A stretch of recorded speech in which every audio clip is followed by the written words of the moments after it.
Alrighty. Good morning, everyone. Welcome to Deprogrammed on Unsafe Space. I'm Carter Laren, and I'm joined, as always, by the bad man Majama, Keri Smith, who I think is back. Are you back, Keri? Hi. She's back.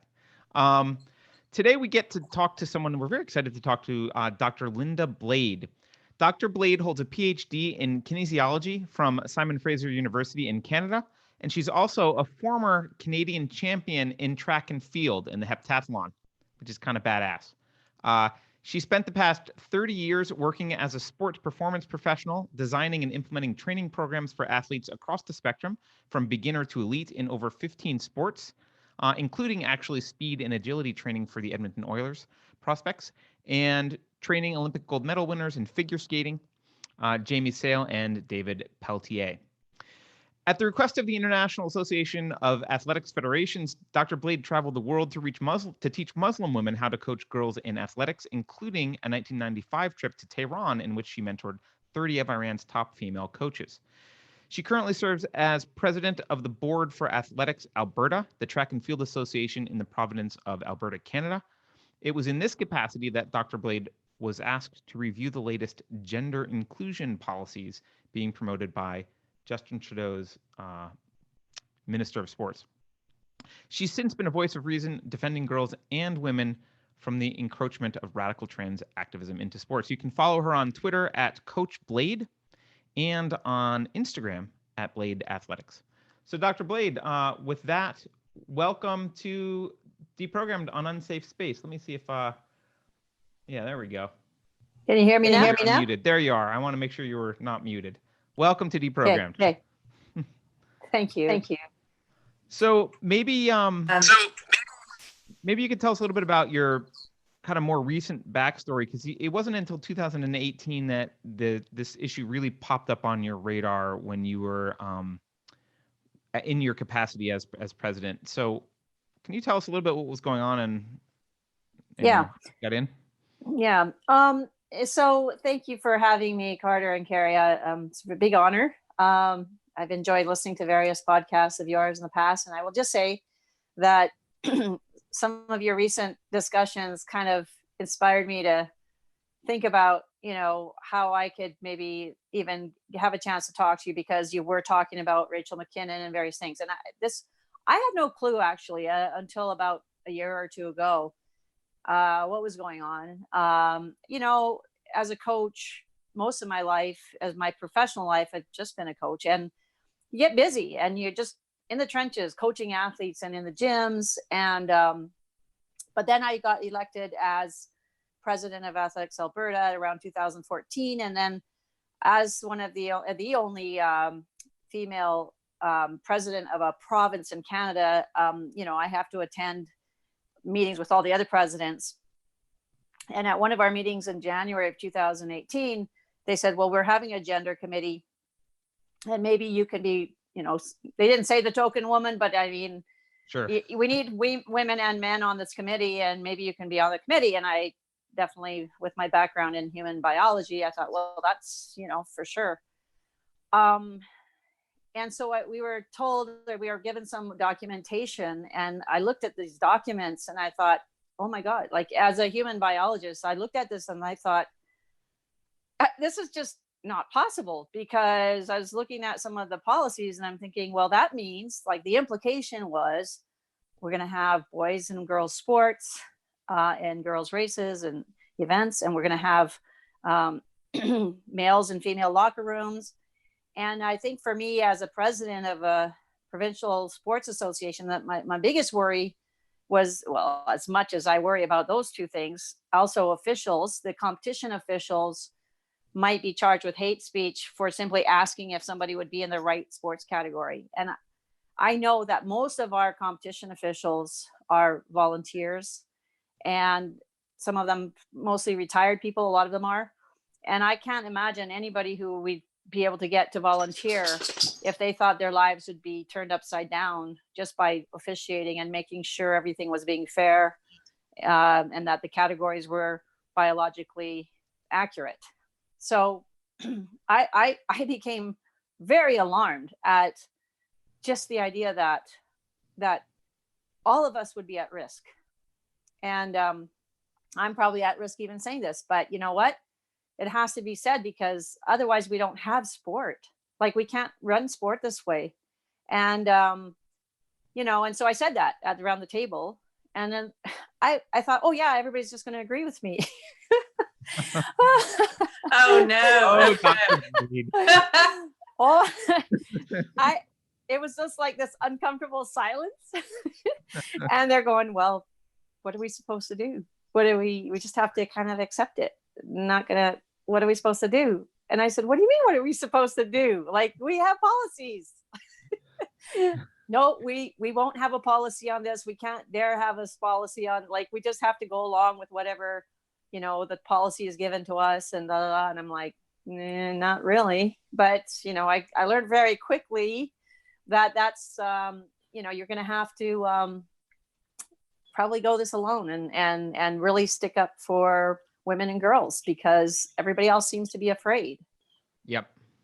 So maybe you can just describe to us what the arguments for this are. Like, what arguments are they using, if any, for? Well, it was frustrating because, you know, we go to national meetings and it's almost all women promoting, like, it's the feminists who are inclusive, or what do you call that? The social justice people, but intersectional. Is it intersectional? Yeah. Okay, that's because I don't even know the language of this stuff half the time. Like, it's just, okay, so there's an intersectional feminist up there saying, yeah, it should work really well. We're trying to be safe and fair and inclusive. And I said, it's none of these. It's none of these. Like, how can it be safe for girls to have a guy in the bathroom with them? And how is it inclusive when it's excluding girls? If you allow men into races, you're literally taking the spot of female athlete, whether he wins or not.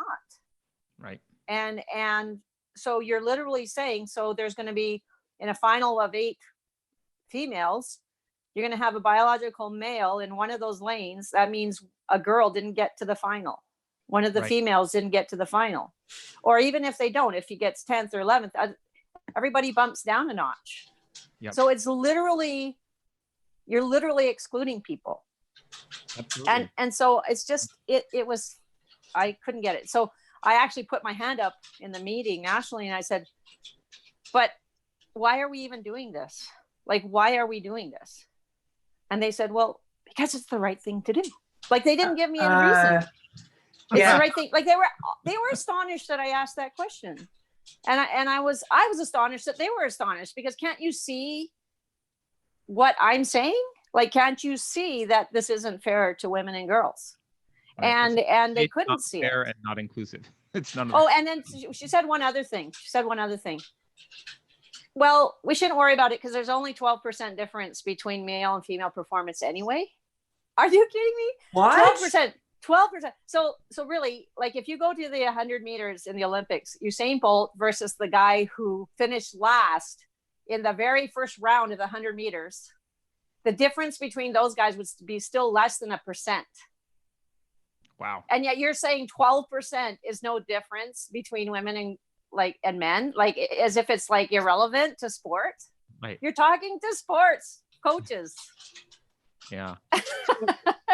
Maybe was that person, I have a question, is that person that was talking sort of some type of administrator or bureaucrat, or are they an athlete? So you have to understand, in Canada, so the difference between Canada and the US, it was a bureaucrat, but I'll tell you what, in the US, it's interesting. There is no Ministry of Sport in the US, which makes it really unique in the world of sports. The US is probably the only country that has no actual minister for sport, and it's all independent. Like the IOC, like the US Olympic Committee, I think, is its own committee, but there's no governmental minister for sport. In Canada, we do have a Ministry of Sport, and then under that, they're associated with that, as is usual in bureaucracy. There's all these ministries that branch from it.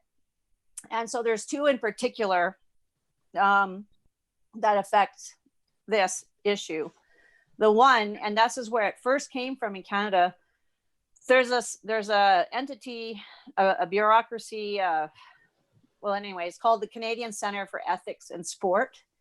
And since about the 90s, the main task of the CCES, Canadian Center for Ethics in Sport, CCES, the main task was really this doping, like to spread the word about anti-doping, to offer anti-doping services for athletes and make sure that sport was, you know, legit and not, people weren't doping. So that's great. Like, that's a great function.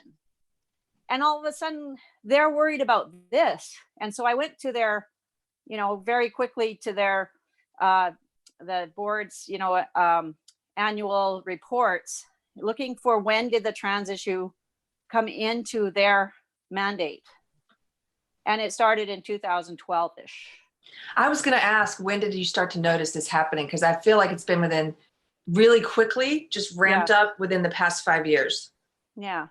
And so they did it. They put together a trans inclusion group. And that's what we were convened after that in 2018 to go over the working group's recommendations from that working group.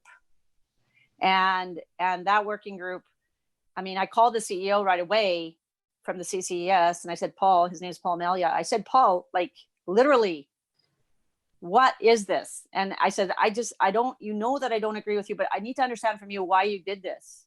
He goes, well, he just started saying those words again. It's like safe, inclusive. We want to value safe, inclusive, blah, blah, blah. And I said, but don't you understand it's not safe and it's not inclusive? He goes, yeah, well, there's no man. And then he has this thing where he says, there's not a single man on the face of the earth or in history that has ever taken advantage of an identity to win medals in women's sport. Like, because they're not allowed. But, you know, but now they have. But now they have. Yes, they have. But I'm just looking at my phone thinking I'm going crazy here. And so, but anyway, it was really interesting when I went to, now jump forward to October 8, when I was at the steps of the Supreme Court, and then on that rally, and then I had the luncheon with the Bianca, the mother of Selena Sol, who had to run against the guys in Connecticut. So I had lunch with the mother, and she said 2012 was also the year that the trans group also managed to secretly put all of the new policies in at the state high school athletic boards level. So there was something going on around 2012 that was really purposeful in what they were doing in terms of changing regulations and laws around sport. I don't know. I wish I knew which group did it, but I don't know. It's this kind of stuff people think of it as something that's happening at a high level, but like you're saying, it infiltrates into everything, and it's I think so. It's part of everything. It just spreads. You know what? Because in 2012, I had just come off of I was working in comedy back then, and I had just come off of a late night show that we had sold featuring a comedian I represented. It was a comedy show, but it was really about my idea. It was about this ideology. We were pushing these ideas. Yeah. And that show had just been canceled, and I was pitching at the same time that this was happening in sports. I was representing this guy, he's Dave Zirin. He's a political commentator, but he's a sports commentator, but he's political. He's SJW ideologically. And we were pitching a show about sports. Yeah. And one of our episodes, a couple of the episode ideas were about how moving into the future and, progressivism in sports, and how the next frontier was being inclusive and accepting of transgender athletes. Okay. So isn't that crazy at the same time?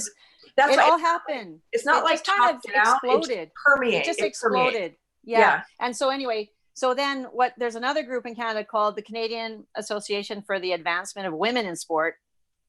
So they get bureaucratic dollars for women to promote women's sport. And those are the ladies that are tasked with going around the country preaching this to us. So the opposite of what they're supposed to be doing. Exactly.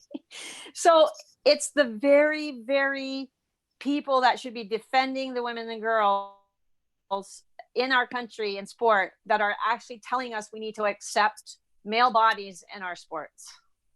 And so, it's hard for me as a president of an association, of a sports association, to go back and say to the government, women and girls, you didn't consult with us. You didn't consult with us. And they go, well, yes, we did. We consulted Canadian Association, the cause group. Right. So I'm stuck. because I can't say that we weren't consulted in a way, because those women were consulted. They're supposed to be the leaders of us. Can I ask you something, Coach Blade? Do you think, like when you said, when this first kind of started to come up in this meeting, for example, and everybody got kind of quiet when you spoke up, I struggle with figuring out what percentage of people who are pushing it are doing so because they're true believers, and what percentage of people are just like maybe agree with you but are afraid? 99% are with me but afraid. Wow. Really clear. They come up to me afterwards. I maybe have had one person in my whole realm of people who will just argue to the end about the fact that you should include them. Everybody else is afraid. And I'm so surprised. Like, I read Douglas Murray's book, I'm reading it, and it's just amazing how such a small percentage of people can intimidate everybody. Like, how does that happen? This is insane. I don't understand how this is happening. How come everybody's caving so quickly? Yeah. Can we back up for a second, just because I want people to understand maybe because sometimes we have new listeners, and I know we've talked about this before, but maybe talk a little bit about sexual dimorphism and because there's a focus on the IOC, there's a focus on testosterone and other stuff, but maybe you could just give us kind of a scientific overview of what the issue is. Well, okay, there's probably about 6,000 physiological anatomical differences between men and women. So I don't know how many of those thousands I want to talk about in one go, but let me talk about the things that probably impact sport the most. So essentially, think about, let's say, a long distance race. So female heart, the heart size itself is going to be like 2/3 the size of a male heart in general. Lungs, like you need your heart, you need your lungs to perform, right? The lungs, the tubes themselves of feeding air into your lungs are bigger in males than females. And there's way more, there's the bigger, like the sac at the end of the lungs where there's the oxygen exchange, the alveoli, those are bigger and more numerous in men's lungs. And the airways are bigger, as I said. And then if you look at then the blood, like how you're going to take oxygen to your muscles, the actual blood cells, the number of cells in a guy will be, I think it's like something like 5.6 trillion cells per liter of blood in a man's body, in a male body, and whereas there's like 5.1 in a female. And then you talk about things like hemoglobin, the ability to carry oxygen. In a top, male, it might be 172 grams, and in a female, 151 grams, 12% difference right there again.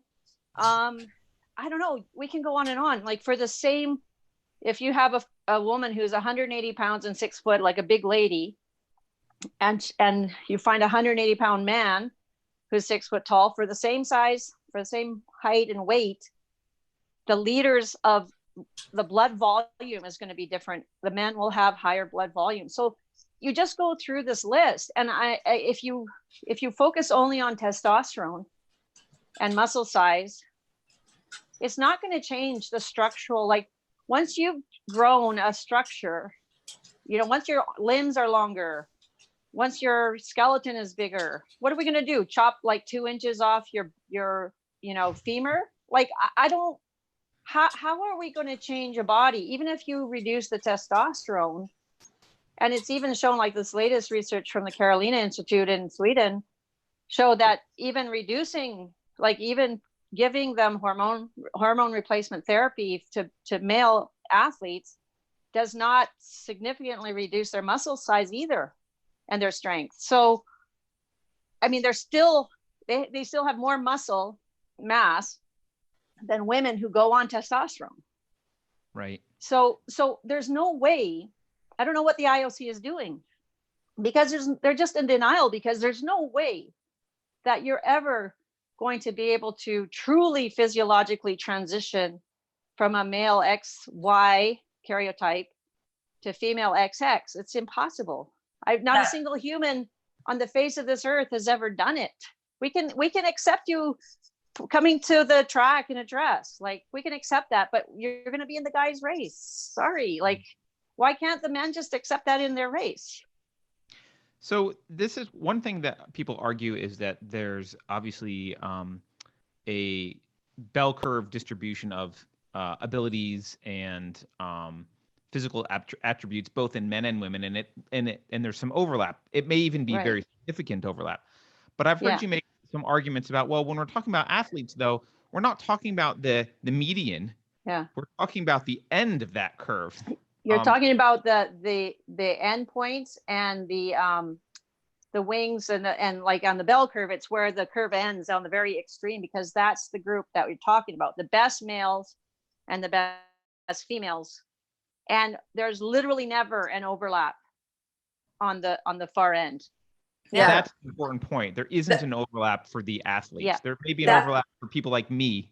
That's what when I get into this discussion with people online, they don't seem to like they'll say, you know, I had a woman who's, I would call an SJW feminist, more like the intersectional third wave feminist. Yeah, okay, intersectional. Okay. Right. And they disagree with the radical feminists, of course, who they call TERFs, trans. Yeah. But so the SJW intersectional feminists who are pushing this, I've had them say to me, well, you know, I'm a faster runner than my male cousin. And I'm like, yeah, but neither of you are elite athletes. You're not on the end of the bell curve. You guys are you aren't. Middle. So you're not even talking about the right thing. They don't, I think again, this Carter and I've talked about a lot of times, people don't understand math. They don't understand averages. And so sometimes it's like a matter of, you really just don't logically understand what we're talking about here. We're not talking about me and you, average people. We're talking about the on the very end of the bell curve, people who are at that very elite end. And you're right, they don't overlap. It's going to be men if you put everyone together. Yeah.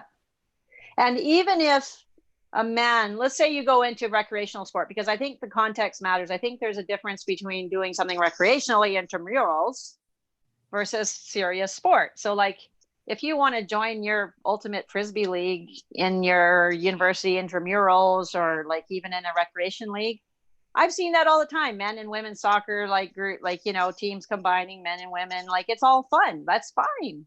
But when you get into very serious sport and you're talking about prize money and ability to get a scholarship, and like at the very extreme end, I was going to say though, that even if you're in your recreational league and you have a woman or a guy, like they're just playing and it's like weekend athletes, and maybe the woman can score on the guys once in a while and vice versa. When they go down to start training seriously, the cellular machinery, like every single cell inside the male body, if you took a male, normal, sort of everyday person off the street, and maybe at that moment the woman tends to beat him or something, but you put those two people in an environment where they had the exact same weightlifting protocol, the exact same training, his biology, his physiology will respond to that training because of the machinery in his cells. He's going to respond and probably get like probably 2/3, or I mean, you know, 1.5 times more benefit from that training than from the woman who did the exact same protocol. He's going to get much stronger, even just in a little bit of time of training the same protocol. So what I guess the point I always go back to is, it doesn't even matter. Like some people say, I think I see people arguing on Twitter, like, well, the guy didn't win, so what are you worried about? It's not that. It's not even that. It's about the appropriateness of mixing a category. So let's talk about racing cars. Like you have Formula One types cars. There's a certain model, a body model. And they're like sleek Formula One cars. Then you have the stock cars, like and NASCAR. Like people would freak out if they went to a NASCAR race and somebody decided, oh, we'll just toss in a Formula One. What difference does it make? It's got 4 tires, 4 wheels. It's NASCAR. It's got, It identifies as a stock car. So that's it. So you're going to put this thing in there. It's a completely different model of vehicle. And even in that situation, there are probably 1,000 times fewer differences between a Formula One and the NASCAR car than a male and a female. So you're mixing categories Even if one identifies, it doesn't matter. If you're mixing categories, there is no meaning to the end of that race. Right. Because you're mixing categories. It doesn't have any meaning. And it affects real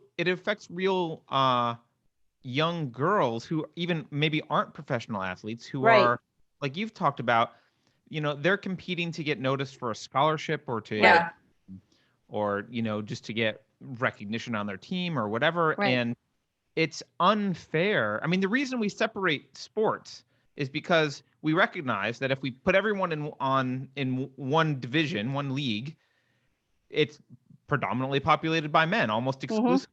So they would all eventually, there would be no female athletes after the first round. Right. So that's why we have why we have female sports. Right.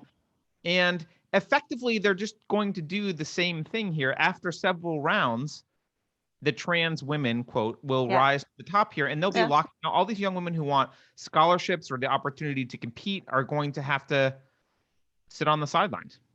Well, and then, notwithstanding the comment from my great, the person that I told you about in Canada, I would say when there's serious money to be won and serious benefits to be accrued, there will be males that are needy enough in their own lives where they would say, well, all I have to do is identify I could win this. And the countries, not only the males who are willing to do that, who have the chutzpah to do that, because a lot of men would be too principled, they wouldn't feel right doing that.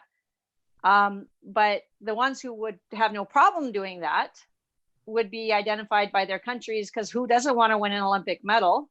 Because then people keep their jobs in the sport bureaucracies of each country based on how many medals they win. So the bureaucrats would be pushing, well, if we can just find a guy who would want to be in this race. I mean, it's not a stretch, And so I guess my worry is that, it would be dominated. And then my concern is even for the trans identified people, in a sense, because this is only going to last for one generation for them, because once the doors are all open and it's all one big category, they're never going to win again anyway. Like, they're going to collapse it back to one category at that point. If they collapse it back to one category, the person who identifies as woman, who has taken, doping to reduce their advantage just to fit in as a woman, they're not going to be able to be in the headlines anyway, because the men will also beat them. Yep. So at the end of the day, rooting our sport isn't going to help them either. I guess that's my point. Like, this is actually a task in ruining something that you want to belong to, but isn't going to be long. It's not even going to be there anymore if you continue to ruin it.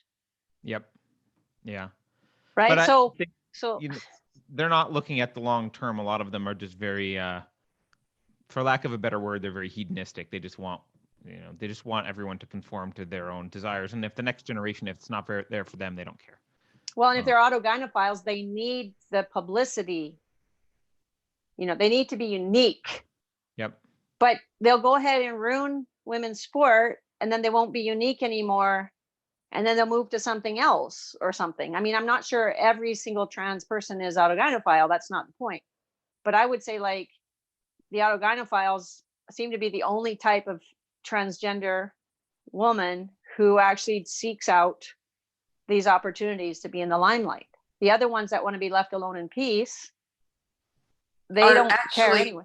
Yeah, and they're good people. They're a lot of trans people are annoyed by these narcissistic attention. That's what I'm saying. Yeah, I agree. And it's like, these people, this loud vocal minority of a minority is representing and giving a bad face, like Jessica Yaniv, who we've covered before. Exactly. Jonathan, Jessica, who giving a bad face to trans people, for trans people. It's a bad representation. That's what I'm saying. I think it ruins it for everybody. Yeah. I'm not saying it's just ruining it for the women, and also it ruins it for guys in sport, because as I was explained to Carter before we started the show, where I work and where I operate is at the ground level, where we are the ones that literally deliver the competitions on the ground. Like all the other levels of sport, they make rules for us, but we're the ones who actually have to offer the competitions.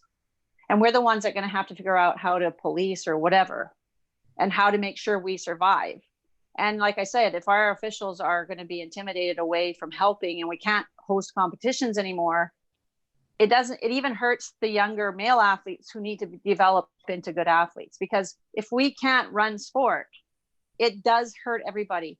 And so it seems like I see this happening. I have had to think about the long-term impact.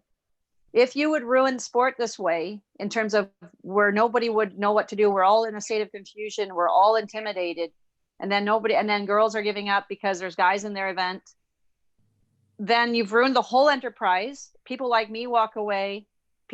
Everybody walks away. There's no sport left. And then what's left? Who develops the athletes for the IOC? Who develops? It's going to crush sport for a while. And so it's going to take a generation to restart if it gets bad enough. And I guess that's, because I was explaining that I kind of see where I'm at in the world of sport as like the athlete factory. So we get the raw materials, which are the young athletes with lots of potential. They come in the door from the schools or whatever. And it's in our association, which could be considered to be the factory, where everybody's going through the production line. We're handing athletes from coach to coach. And then at the end of the day, they become national champions, international stars. And the IAAF and like the World Athletics and IOC, International Olympic Committee, is kind of like they're the bureaucrats standing at the door of the factory, the exit door, with their fingers crossed, hoping for the next Ferrari to come out so they can race them and make the big money on the big world stage. But it's us at the ground level that we are the factory. If you shut us down, where are you going to get your athletes from? Right. And as you pointed out, a lot of the people that are at that level volunteer their time. Yeah. And there's this, you've mentioned the word fear, right? There's this huge fear of saying anything or pushing back at all, which means, if I'm about to volunteer my time somewhere, but there's a risk that I'm going to get my life destroyed by some crazy activist because I said the wrong thing or said that, girls should compete with only girls. Right. I'm not going to bother to risk that and volunteer. I'll volunteer somewhere else and do something else that I'm going to pull out. Right. And then the other thing for me too is we have a certain budget as an association. We run on a shoestring. And the only way that if we try to stick to the IOC rule, which is a person can self-ID into one sport, but then you have to monitor their testosterone levels, because they have to get their testosterone levels down to, now it's 5 nanomoles. Maybe it was 10 and now it's 5. Do you know how much it costs and how much it costs in human resource to actually, and you can't just monitor it once. It has to be monitored because they have to live that way for a year. So you're thinking, okay, even if you went for every 2 months for a test or a doping test on an athlete who's trying to self-ID into a different category, which is weird because now we're making them take drugs to be in a category instead of saying you can't dope.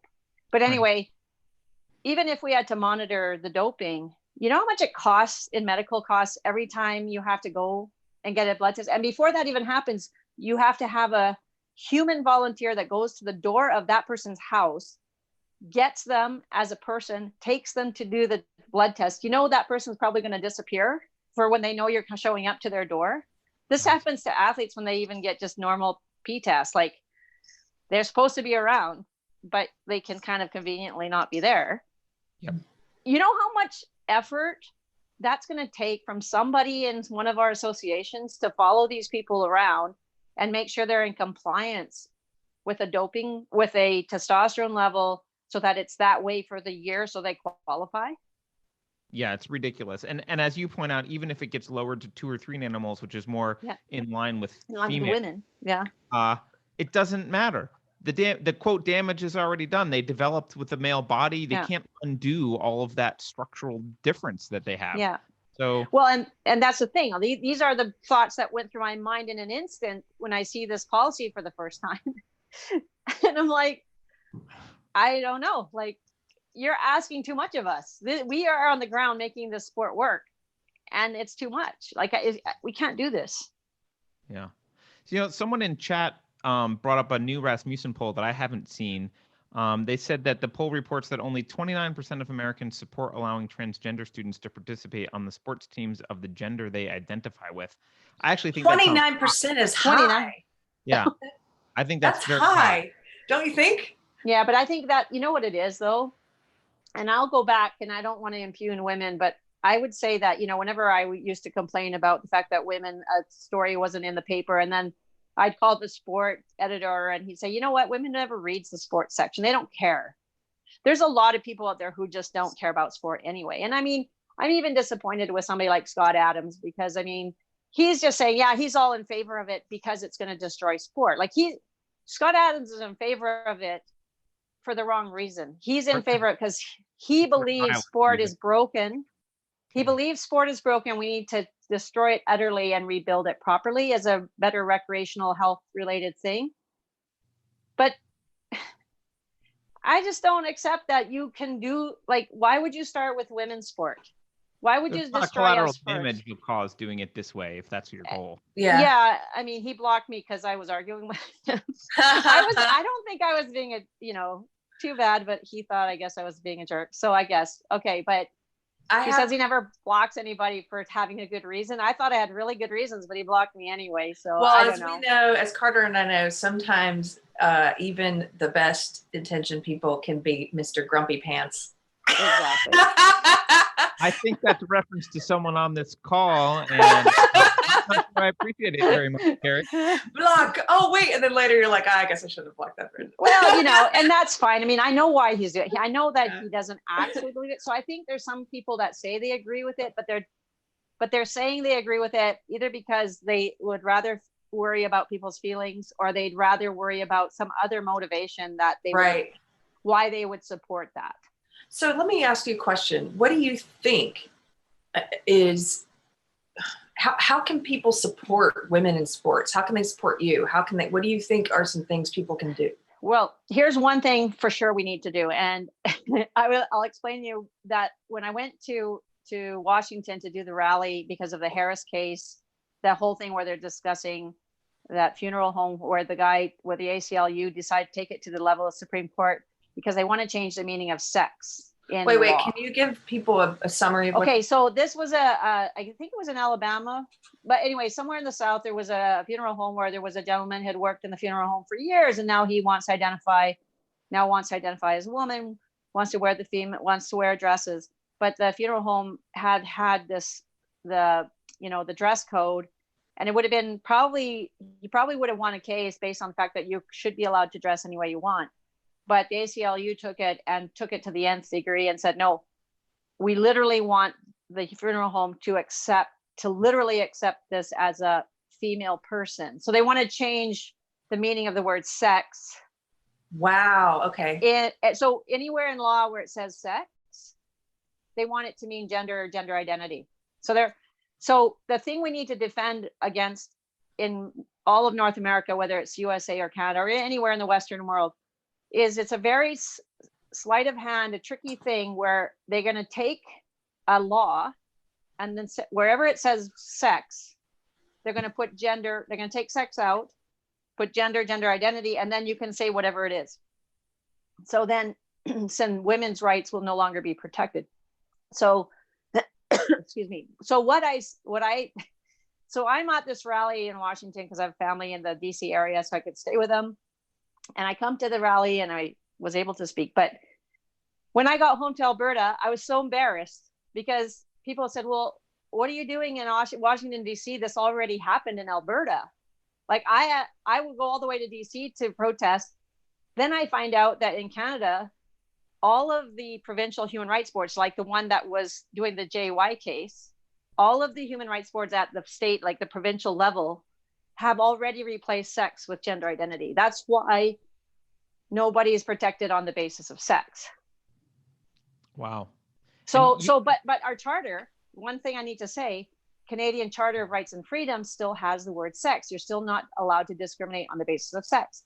So we're in this weird phase right now where nationally, like for our whole country, the Charter of Rights and Freedoms still has the word sex, but already at the provincial levels, our Human Rights Board have already replaced the word sex with gender and gender identity. And so I think that's the simplest thing. Like if we could just preserve the word sex, biological sex in our laws, then we're protected.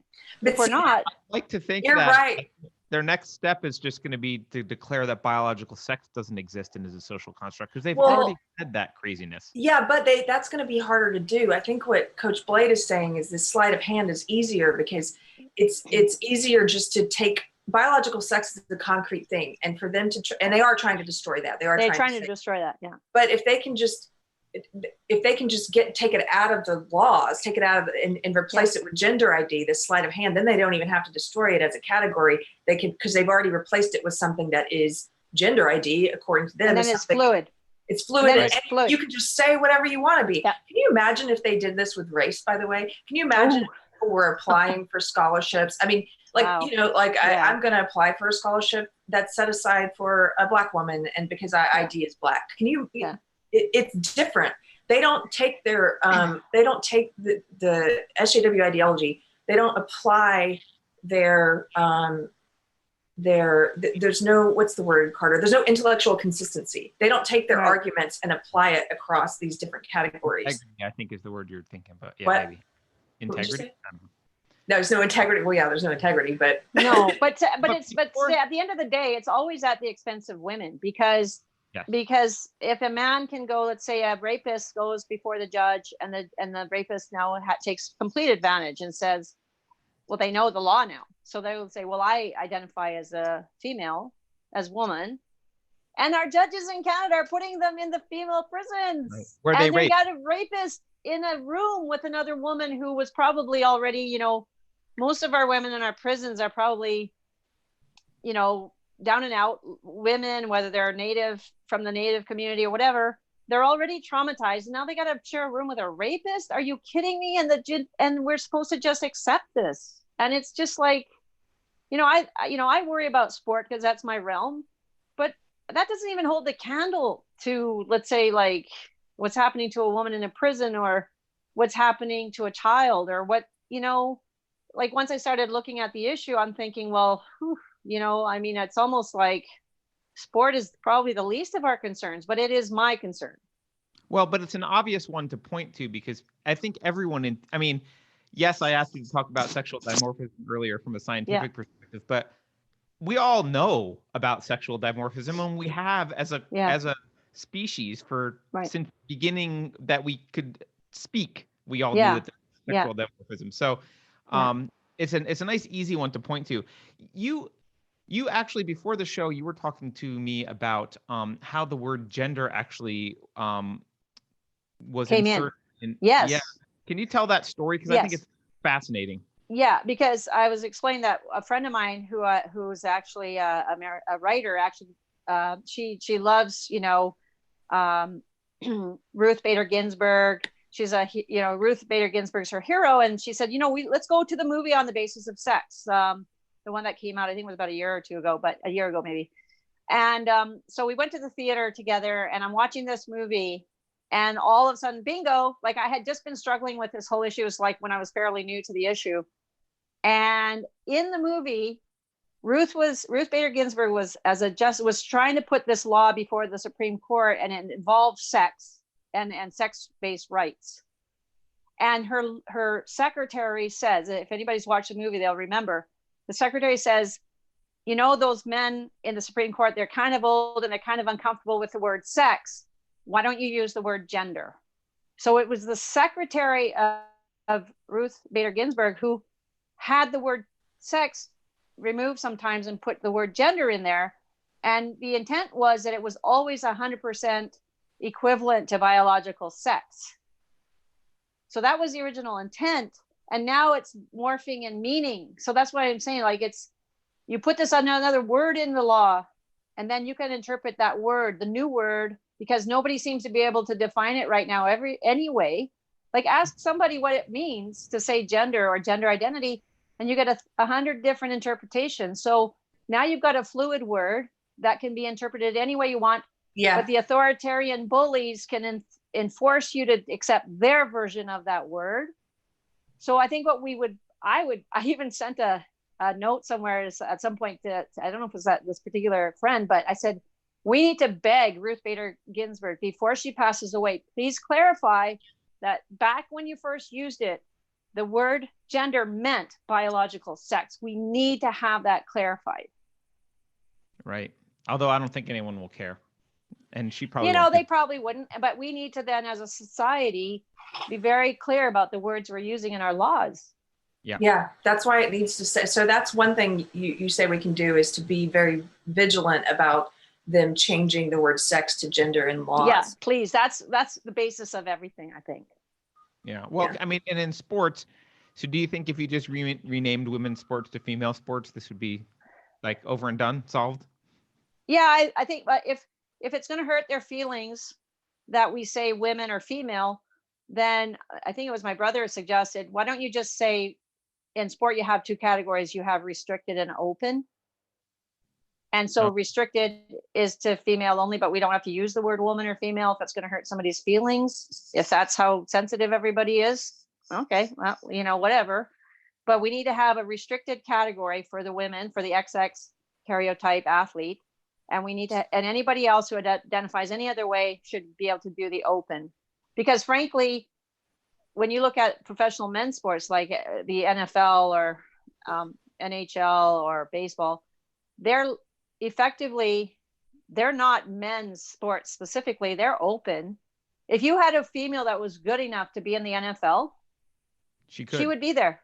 Yeah. It's open. It's not like they've said only men can play in this league. If you're good enough, and the fact that not a single female in the history of football has ever made it to the NFL, doesn't that tell you something, that there's a difference? Right. I mean, come on. Like, and by the way, I'm a little more stubborn, I guess, because I don't want to get rid of the word women. Right. Yeah, and they've done this, and it's funny because one of the women in chat is also, she and I are both what we call former SJWs. We used to be evangelists for this ideology, and she and I both went to school at a time when she was a women's studies major, I was a women's studies minor. That doesn't even exist anymore. It's called gender studies now. They've gotten rid of the word women. It's gender studies. And so, but there's this erasure that's happening of women. And it kind of is starting to piss me off when you see tampon companies and things that are they're selling stuff for menstruators. It's like, because you don't want to use, God forbid you ever use the word woman or girl or female, right? Like, I mean, but doesn't that already say right there that avoidance of that is really hate? Like, I mean, they say we're hateful, but it's interesting. Like, it was funny when I watched Blair White speak on McKinnon and showed a few Rachel McKinnon's race, and then I don't know, she was saying, and McKinnon always says, those who oppose my existence. And I'm like, and Blair's going like, no, nobody's opposing your existence, sweetie. We're just saying we don't want you in a race. So, but yet they always pretend like they're the victim and saying that, and yet they're literally erasing our existence. Yeah, they are. That's funny. It's projection. It is. Coach. It's just like everything they do, they say that you're doing. And we've noticed this over and over, whether it's bullying people online, targeted harassment, it's like all the stuff they engage in. And I know projection is a human thing. It's not just an SJW thing. It's just that it's very pronounced in this ideology. I think because so much of it is built on, so much of this belief system is it's the opposite of what it says it is. Therefore, projection is going to be more prevalent in it, because it's like Orwell. It's double. A lot of it is double speak. Everything is double speak. Every single thing. Their idea of hate is when you say your opinion, but it's not hate to literally hit somebody over the head or yell obscenities at them outside a library when you're trying to go in and have a meeting on your rights or something. Like, I have never seen more hate than, from any group at a rally, for example, when we were on the steps of the Supreme Court, and we were vastly outnumbered. I think if this ever happens again, I think we're going to have a lot more people. But that day when they were arguing in the Supreme Court about changing the very definition of the word sex, and we have this little group of like 50 women coming from all across North America. There was even some women there from the UK. And so we're in this little cluster on the edge, with our little microphone and having our little speeches. And then there's this group of like 500,000 LGBTQ people saying that they have a right to dress any way they want, which we're talking two different issues. But anyway, but we never went to their group and stood in front of their podium and yelled at them. Yeah. But oh, like that. Someone's but yeah, but they would come over to our group and with megaphones and stand 5 feet away from the podium, yelling through a megaphone at our speakers when we were speaking. And you know what? And yet we're the ones who are hateful. Like I don't know. I don't really quite get it. When you have an ideology that's built on untruths, which this is it's built on lies, that just trickles down to everything they say is it ends up manifesting in a lot of different ways. But remember about the social justice ideology is not about their epistemology is not about reason and they don't believe in discourse. It's a set of rules that you follow unquestionably, and it's very black and white thinking. So that's why I think you get a lot of this manifesting in words that have the opposite of their meaning and strictly enforced. With a bullhorn in your face at your podium or whatever, screaming at you.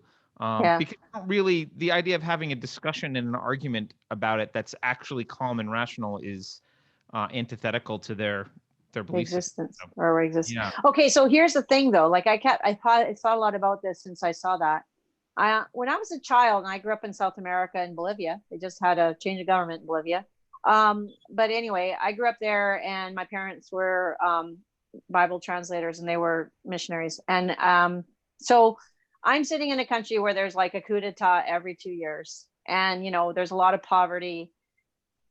And I knew once in a while we traveled to North America, and I saw how beautiful our life was in North America. And then we go back to South America, and I asked my dad one day, I think I must have been about 8, and I said, Dad, why is it that some countries are so good and they work so well, and then other countries don't, and they're poor and they just can't seem to quite get it going?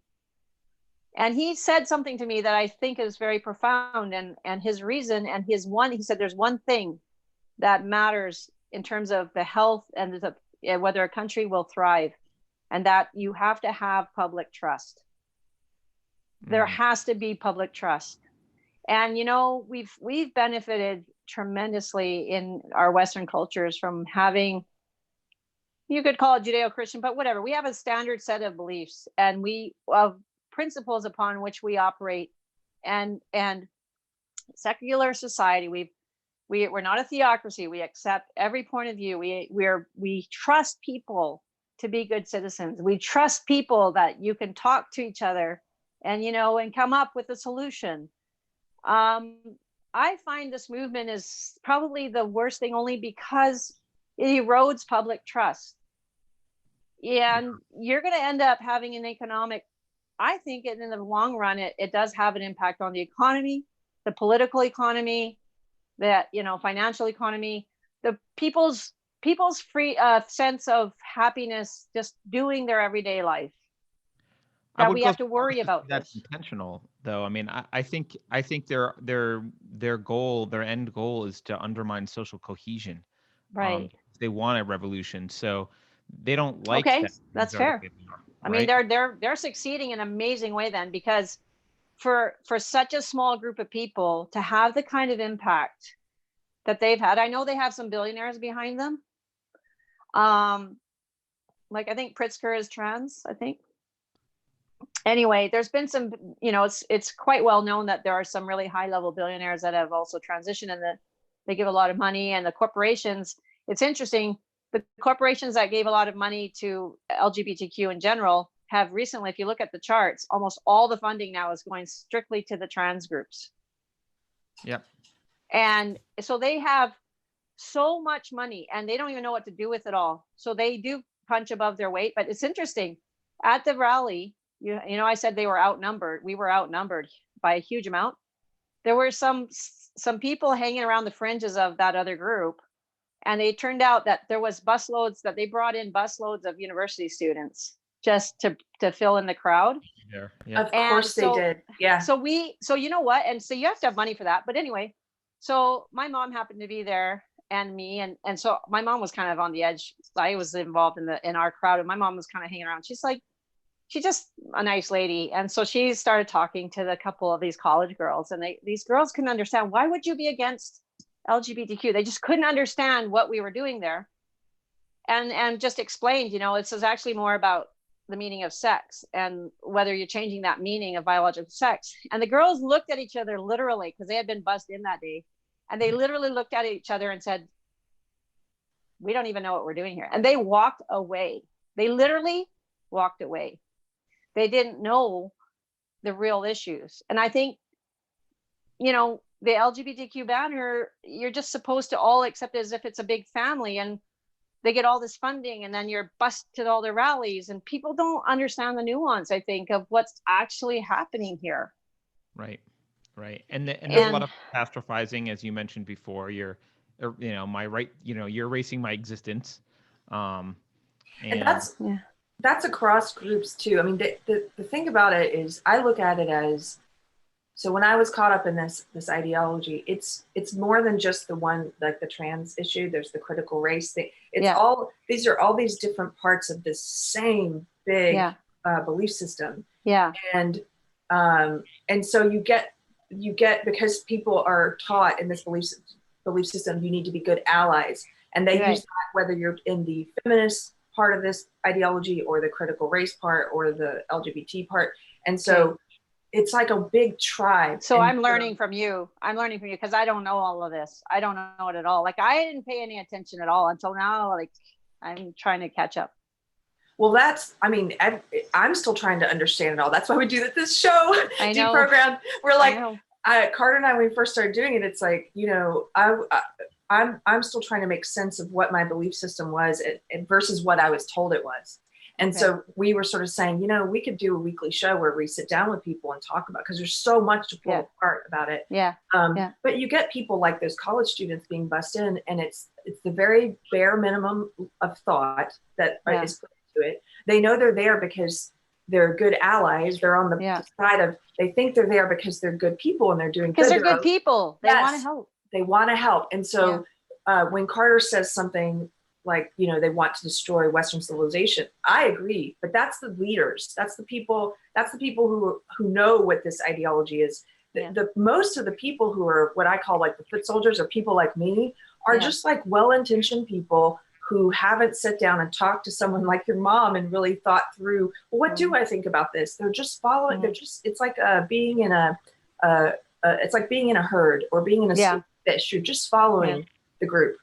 And people, like you said, 99% of people, you think they would agree with me. They're just afraid. They're so afraid. Because they're in the school of fish that's swimming this way, and then they see you swimming the other way. And they're like, oh, I don't want to get picked up. Well, and then so the second thing maybe I should recommend that could happen to protect women's sport is, I guess, once we maintain biological sex in law. I think the other thing is that whatever the policies that got snuck in during the time when we weren't all looking, like I think there's these mid-level bureaucrats that seem to put in policies when nobody's looking.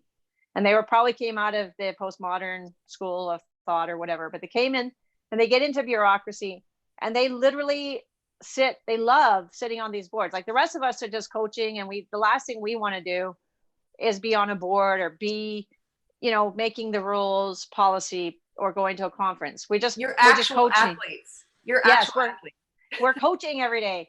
But they're there, they love to advocate, and that's great. But then they get on the boards and they change rules. So now the Canadian equivalent of the NCAA, for example, because NCAA now allows full self-ID without anything. And so Canadian, we in Canada tend to just go along with whatever. But then they had these people on the U Sport, which is the Canadian NCAA sport board. And now they're allowing self-ID without any intervention whatsoever. And here's what can happen, even according to their own rules now. A guy could be on a volleyball team for one semester and self-ID as a female, as a woman in another sport the next semester, and then go back, and they can flip-flop back and forth if they want. Wow. Wow. I mean, What if people, now this is a crazy idea, but what if men who agree with us yeah, started would suddenly just all flood in. Yes. What Yeah. if like Zuby did? He Yes. was kind of joking. Yeah. But what He if was amazing. it's amazing. But what if a lot of if you could get some high profile male athletes to say, I want to make a point here. I'm going to compete as a woman and I'm not changing anything about myself. Yeah. What if that were to happen? Imagine that if there were some brave No, but men. you know what? That's what a friend of mine said too. Another heptathlete friend of mine, she said, I'm going to pick a bunch of guys and make a team and just flood. I'm just going to make the point real quick. We're just going to flood everything. Flood it out. Yeah. And it's such a great idea if you could really achieve it. I don't know right now if there's anybody has the power to get that many guys to move in that direction. I think it's coming, but I don't know because most of gotta get men with some balls. Yes. and also a good coordinator because I mean, it had to be done right. And it has to be done at a competition where it's not too much at stake, because if it was like at the Olympic trials, then all the girls would miss making the team that year.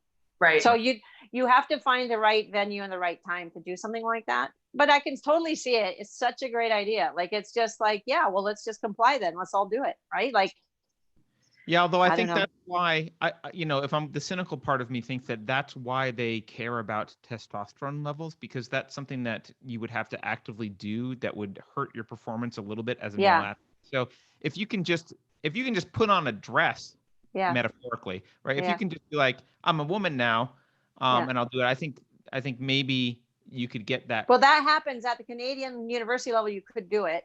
Yeah, that's some levels you don't have to take T. So you have to actually do something with your testosterone level, which I don't think a professional athlete would risk.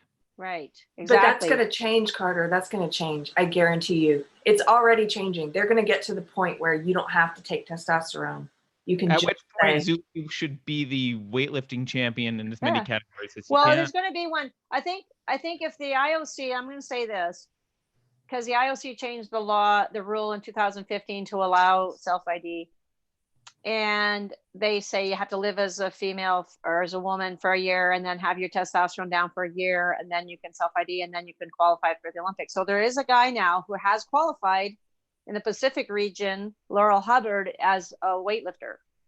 And if they don't change their rule in the next month, because they usually have to change the rules, IOC rules, within sort of before the year of the Olympic Games. So the year end coming up real quick, right?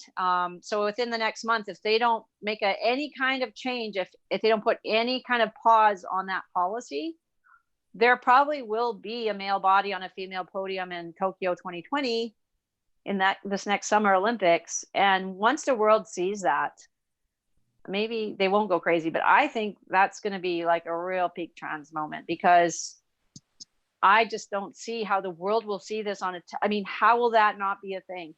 I know the Laurel Hubbard guy you're talking about. I mean, I know who this person is. I don't know him personally, but I mean, can you guys see my screen? Yeah, I can see it. Yeah. Like, this is it's sometimes I think we need to start looking at the photos, because when you see a man, especially when you see him on the podium standing next to two women, it's like, oh, did you see that one where they were hanging their heads? No. You see the Samoan women. So go Laura Hubbard, Samoan women, and you'll see them. They actually protested silently by hanging their heads. He was on, Laurel was on the podium on the first place spot. And the two Samoans in blue, I think they're wearing blue, they had their heads hanging in shame. You'll see in the images, I think it'll be like he's on the number one spot on the podium.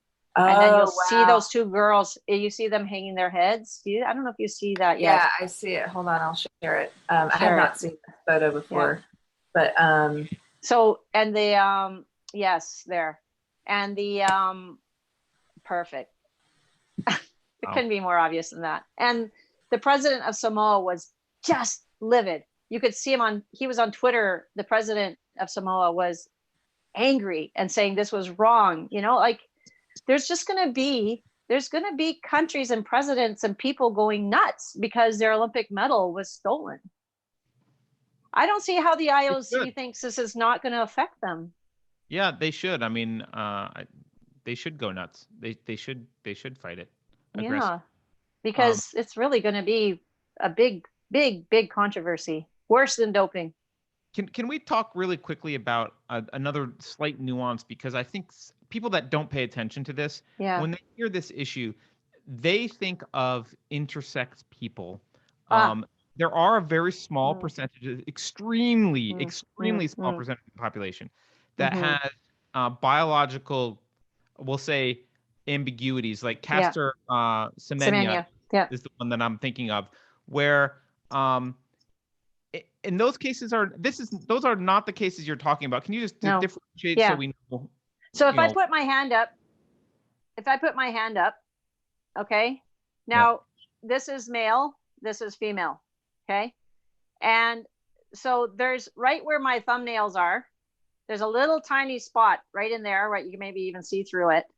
There's a tiny spot where there's a small percentage of the population that have a DSD, like a different differentiation, sexual development, like a disorder.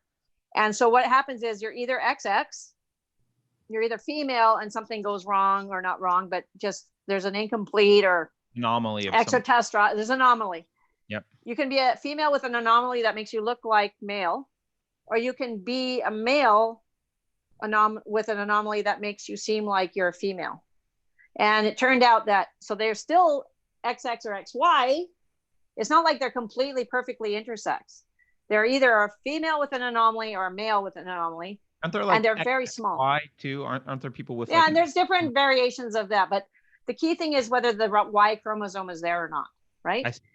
And so what it turned out after all this time, when they finally had the Center for Sport, like the ruling internationally, the court for sport, that's what I'm trying to say. It turned out that Semenya was XY with an anomaly. So she looked like a female partially, but she was still XY. And she thought she was female her whole life. Is that right? Or? Yeah, that's right. She thought she was female because of the way she looked and some of her appearance, and even some of the way she was, like she had testes embedded apparently in her abdomen. I don't know all about it, but definitely still had the benefit of male puberty though. But the thing is, all that time was racing as XY, and all the money that person won versus what could have gone to a lot of female athletes. Right. It's a pity, but then now it seems to the world of the woke that it's a catastrophe that she can't keep making money instead of the women. Like I I'm sorry, but if you're XY, you don't belong in the women's section. Yep. Even if you appear, right? She's a case, but that's different. That's different than just straight up man saying he's a female. Like that's different. So you can't use the intersex arguments to obliterate the category and say just because some people seem to be in between, that means there's no sex differences. Like that's ridiculous. Right. And she's a case where you might argue, okay, well, we need to figure out what to do with actual intersex people and how to differentiate where they should go. Sure. But that's not the vast majority of what we're talking about. Rachel McKinnon and all these other people, they are not in that category. No, they are not. Men. They are men. No question about it. Completely men trying to be women. And that's a completely different story. That's disingenuous. That is just using a small percentage of the population to give you an excuse to come over and bully people, in my opinion. And I think a lot of people don't realize that the conversation is really about actual men, not this small percentage of intersex people. Exactly. It's what it's about. That's what we're worried about. And so there's a lot of things that, we're going to have to handle in sport yet. And I would encourage people to get on boards of sport organizations, get on your local high school athletic board, get into your government circles, just try to emphasize that biological sex is a thing. It's real. It matters. And it is not fluid, and it needs to be defended. That's the key thing. I want to share one other photo I was looking for while you guys were talking, because I think it helps. Yeah. my and a favorite Muncie. one, by the way, Keri. Thank you for sharing that one. Well, it helps sometimes to visually see, because people want to say it's not a real thing. And we can talk about the thousands of differences between men and women physiologically, but sometimes it's like a person has to be confronted with an image like this and say, like, look at this guy dominating these women. Brad Pitt and breasts. Yeah. Not even Brad. This isn't Brad Pitt. This is Brad Pitt is a waif compared to this guy. Yeah, that's 6'3". Yeah. This isn't a waif. Oh my gosh. Anyway. It's crazy. And you know, that team they beat in handball, I think it was handball, was the Iranian women, right? But in Iran, you compete in hijab, because I was in there and I wore my hijab like a good person. When I was there, I did my best, you know, to comply. But anyway, it's pretty easy to hide. Like it's entirely possible. I think I saw a picture of some Iranian women's team where the guys, it is guys, like some of them are guys, like, because it's pretty easy to hide if you're in hijab. Oh, so that's I'm worried. Funny. I don't know why that makes me laugh. That's like a sketch. But I'm just saying, it's like it's taken away their opportunities too. And like in our sport, like in our country, we had a lot of Syrian immigrants and lately, and you know, there's people from many different countries, and we're trying to get the young girls from these different cultural groups involved in our sport. And the last thing that's going to ever happen is their parents are never going to let them even start sports if they think that there's just going to be a guy in their locker room, or you know, it's going to make it really hard for us to reach out to other communities and incorporate them into our lives. And they're going to say, oh, you Westerners are just crazy people. We're going to stay over here on the sidelines, right? Like, so, I mean, sorry? We rightfully so. We deserve that judgment. We do. Yeah. But the other thing is too, is like the final thing I wanted to kind of point out too about this policy that we have to deal with. It's one thing to say, because these are the guys, they sit up there in these bureaucratic meetings and they make rules as if they know what the sport context is. And yet on the ground, like at a track meet, let me go back to a track meet. Think about a track meet where you have a stadium and the track. So what if, okay, now boys who self-ID can go into the girls' bathroom, okay? So that, you know, maybe that's borderline, okay, because there's stalls, but I still don't think that's right. But anyway, so that boys start going in and it becomes a common thing for the male bodies in a female bathroom. How long do you think it's going to take before some creep who's a spectator just says, well, look what's happening. Nobody will know the difference. You know, it's just going to go from athletes. It's already happening. I mean, Jonathan Yanev, he was taking photos of young girls in the bathroom that you can look at these pictures and posting them. Ugh. He was like young teenage girls. And no way. And he was also, it came out. He get by? Like, did nobody beat him up? Like, how do you sit there and take a picture in a bathroom and everybody's okay with that? Because was he just doing it out like on the? Well, like, no, I mean, there's a picture of him. It's like a selfie with a bunch of girls, and he's posting it saying, look at these girls. And at the same time, simultaneously, he was having very inappropriate, pervy chats with 13-year-old girls and stuff, and asking them about their periods. And like this guy, I mean, I'm sorry to make it gross for a second, but that stuff's already happening. They want to pretend like there's nobody out there with bad intent who's going to take advantage of this. And of course there is. Like, of course that's going to happen. And here's the thing: since there's no definition of it, gender. Like if they can't give you a definition, because the thing that I would like to know is I'd almost be willing, you know, and I'm saying this with tongue in cheek, but I'd almost be willing to maybe try the policy. If you could tell me how to distinguish between somebody like that who has the proper motivation and one that doesn't have the motivation. You can't push this policy on us unless you can help us understand the difference between motivation A and motivation B. Right. Somebody, and that requires omniscience, though. So it's not, I mean. Right. And that's what I'm saying. It's like, it's really, really unfortunate and really devastating to push a policy on anybody. Like we're getting it from on high, but it's really devastating to push a policy when we know that there's inherent dangers in it, but you've given us no mechanism to differentiate between goodwill and bad will in terms of how this is going to play out. Yep. It's irresponsible. Well, So somebody even ask the parents or the actual girls participating. Like no one ever gets consulted Nobody on. asks us. Yes, exactly. And that's what the same thing I would say for children. They say, well, why can't you just put all the children together in a big, and then once they're puberty, then you separate male and female. But the thing is, in our sport track, we're trying to teach kids the expectation, what's going to happen in their whole lives of sport.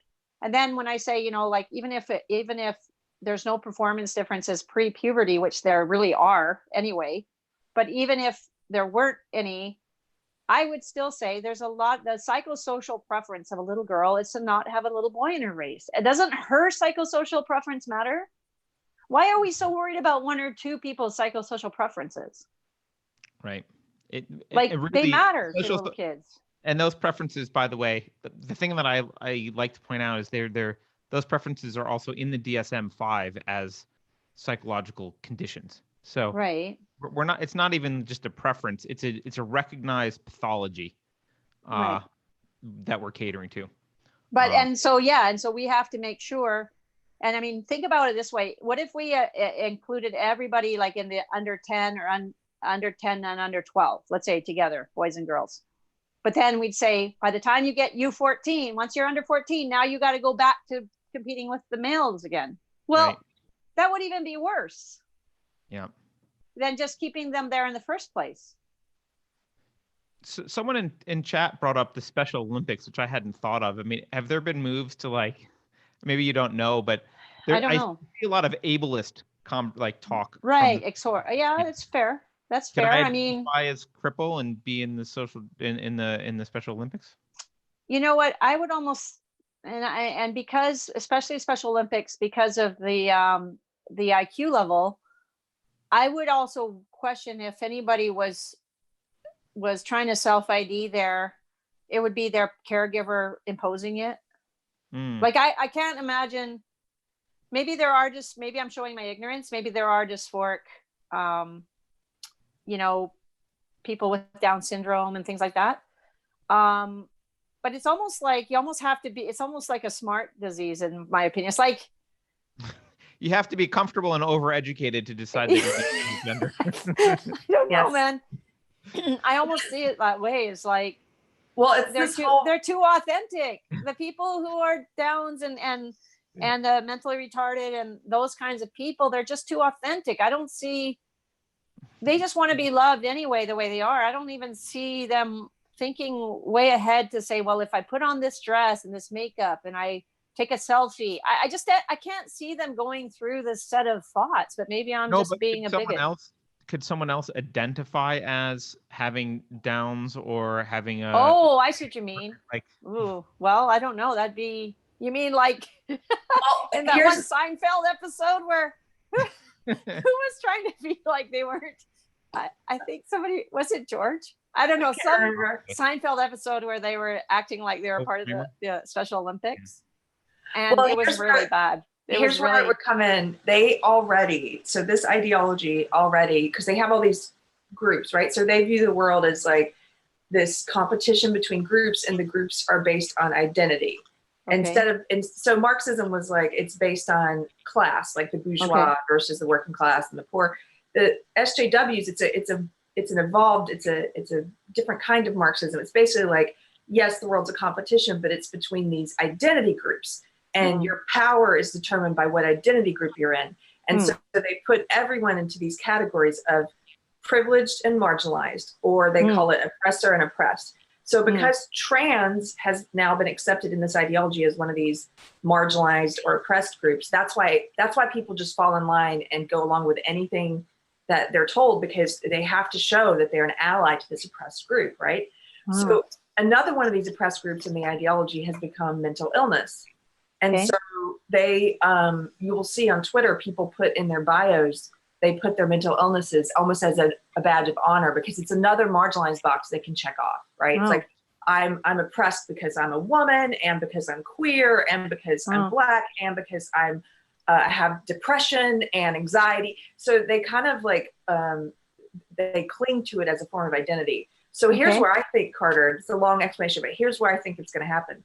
You're going to start to see people who have depression, anxiety, and stuff starting to say, well, I deserve to be able to compete in the Special Olympics because I have Right. I have Yes. borderline. Yes. Yes. Or an 18-year-old who says, I feel like I'm a 12-year-old.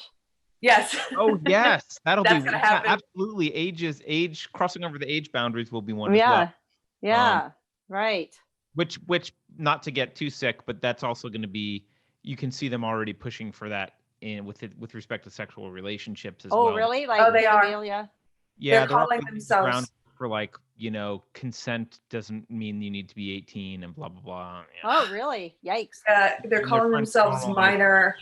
Yeah. Yeah, on Twitter they call themselves minor attracted persons. What? Yes, and they're trying to claim that they are an oppressed. I know.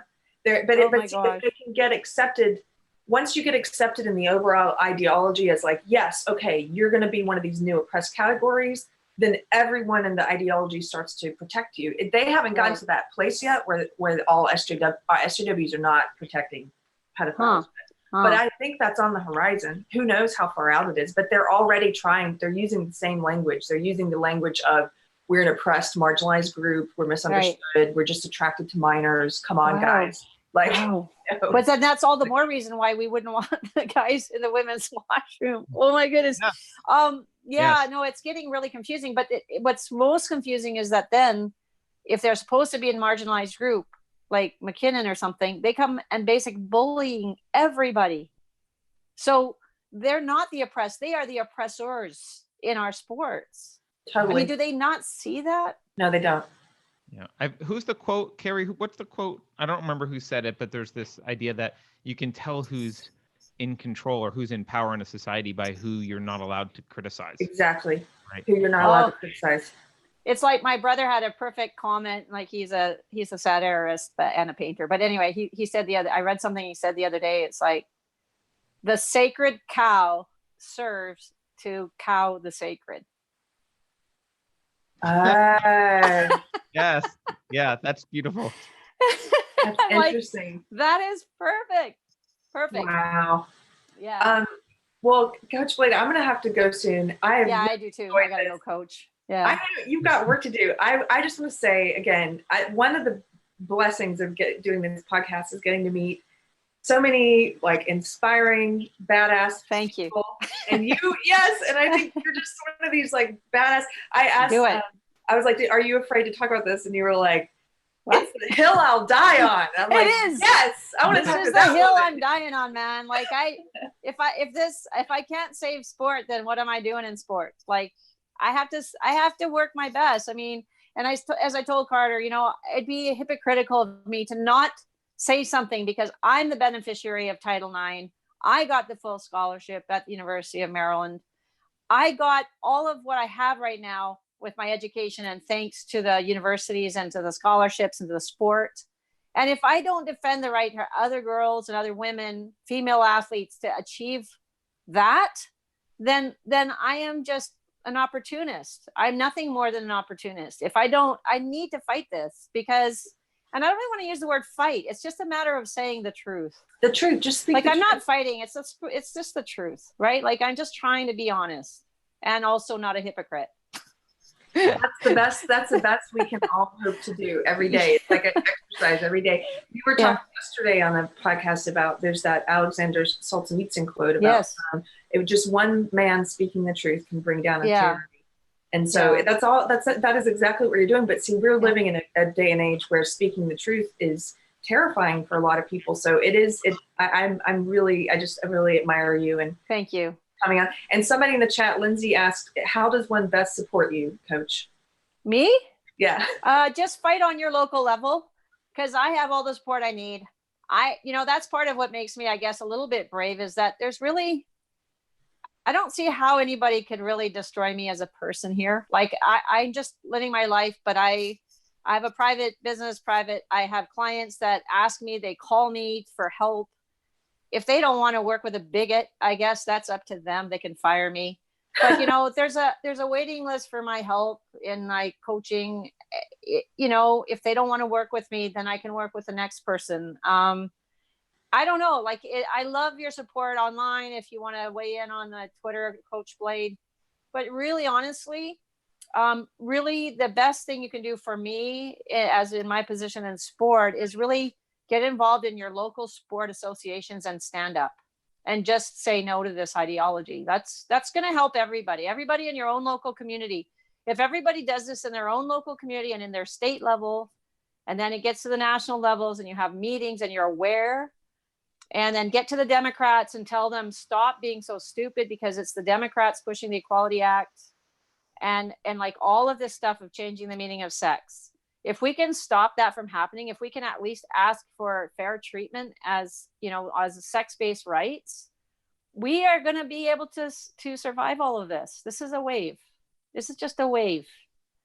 We need to survive this. It's a tsunami, but I think it's going to swing back the other direction. And when the pendulum swings the other way, let's be kind, okay?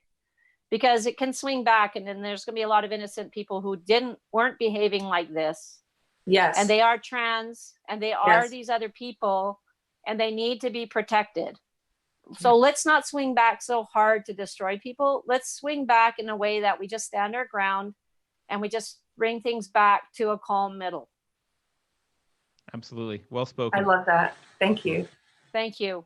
Yeah, that's all we want. Dr. Blade. Thank you very much, Carter. Thank you, Keri. I appreciate it. Your time. As a reminder, Coach Blade on Twitter, Instagram, it's Blade Athletics.